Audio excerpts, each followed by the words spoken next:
So whenever you have been told that you need to come into hospital to have a stoma and it is major surgery, there are a few things to think about to ensure that you have a stress-free an admission into hospital, surgery time and discharge home. So it's really important to think about these things first of all whenever you have time in the planning stage of your date of surgery. So the first thing I would recommend that you do is you speak to your employer and that you advise them of the surgery that you're going in to have, and that they have an understanding of how complex it is, and that you will need to have time off after your operation, and that you understand your responsibilities for keeping in touch with them, and they understand their responsibilities for supporting you after your surgery as well. Because depending on what you work at,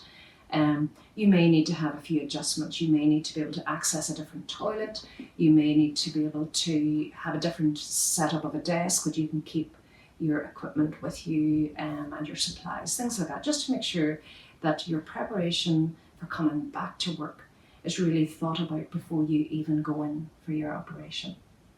If you have children or if you have dependent adults that you look after on a regular basis as well,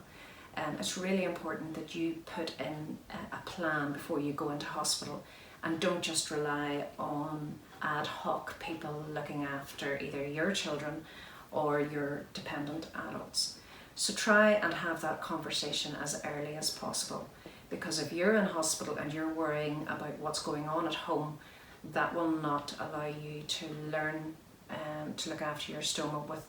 whenever you're concentrating on other things as well. If you have a big family, try and arrange a rota for visiting, because having bowel surgery is tough. You won't want to have 10 people around your bed, and nor will the nursing staff want to see 10 visitors coming in at the one time. So it would be really important to have a rota so that people can share that the visiting time, to ensure that there's always somebody with you, but not that you're overloaded with visitors, because that actually can be really exhausting. Think about how you're going to get into hospital and how you're going to get home, because you're not going to be able to drive after this surgery for a number of weeks. And as well as that, you can't leave your car in the car park at the hospital, because if you have to pay for car parking, that's going to be very expensive. So ensure that you have that all planned beforehand as well. If you have a very small family, or if you live on your own without many social contacts, ask to speak to the stomach care nurse, and perhaps they can put you in contact with a social worker that looks after that ward, because you will need a few supplies brought in, your pajamas, new night dresses, underwear, things like that. And they might have some ideas of how to support you in that instance as well. If you don't have a big family that can do your washing